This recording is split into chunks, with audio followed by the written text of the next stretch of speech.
చంద్రశేఖర్ గారు BC ఉద్యమంపై, BC నాయకత్వంపై, BC సమాజంపై మీ యొక్క ఉద్దేశం ఏంటి? నమస్తే అండి. బీసీ బంధువులకి నా యొక్క హృదయపూర్వక నమస్కారాలు. మొదటగా ఈరోజు దేశంలో కానీ రాష్ట్రంలో కానీ చూసుకుంటే 60% పైగా ఉన్నాం మనం బీసీలో.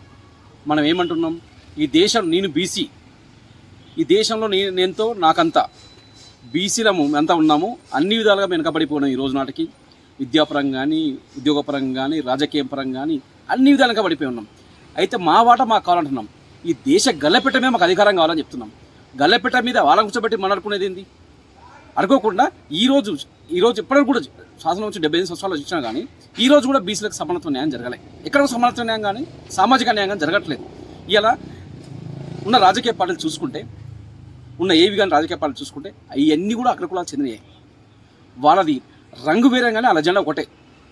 ఇవాళనే తీన్మరమల ఆధ్వర్యంలో బీసీ ఉద్యమం బలపడుతుంది. ఇవాళ గ్రామ స్థాయిలో చర్చ జరుగుతుంది బీసీల గురించి అంటే దాని తీన్మరమలనే కారణం. మన జరిగిన ఎమ్మెల్సీ ఎలక్షన్లో కానీ తీన్మరమల వల్లే సామాజిక వర్గాలకు వచ్చినాయి, బలహీన వర్గాలకు వచ్చినాయి పదవులు. మన జరిగిన 3 మంత్రి పదవులు కూడా బలహీన వర్గాలకు ఇచ్చినారు. దానికి కారణం మొత్తం తీన్మరమలనే. గతంలో కూడా బీసీ ఉద్యమాలు జరిగినాయి, కానీ ఈ స్థాయిలో ఉద్యమాలు జరగలేదు. ఈరోజు గ్రామ స్థాయిలో చర్చ జరుగుతుంది, రచ్చబండలో చర్చ జరుగుతుందంటే తీన్మరమలనే కారణం. కాకపోతే ఇలా మూలలు బండి కూడా సంఘాలలో కొన్ని వచ్చేసి నేను బీసీ అని వస్తున్నాయి తప్ప, బీసీ సోదరులారా మీరు ఒకసారి ఆలోచన చేయండి. ఇంకెన్నాళ్ళు మనం ఈ బానిస బతుకులు బతుకుదాం అనేది నేను ఆలోచన చేస్తున్నా. ఈ దేశ గల్లెపెట్టడం మనకు అధికారం కావాలి, ఈ రాజ్యాధికారం మనకు కావాలి, ఈ దేశంలో ఉన్న సంపద మనది, ఈ దేశం మనది. కానీ ఈ దేశంలో సంపద మనకు కాకుండా పోతుంది, ఈ దేశం కూడా మన దేశంలో రాజ్యాధికారం కాకుండా చేస్తున్న ఈ అగ్రకులాలు. దీనిపైన ఈ బీసీల కోసం ఒక ప్రత్యేకమైన పార్టీ కావాలి. ఎందుకంటే బీసీ ఉద్యమాలు చేస్తున్నారు మన బీసీలు, కానీ ఎలక్షన్ వచ్చారకల్లా ఏ పార్టీ సమస్యలో ఆ పార్టీలో పడుతున్నారు.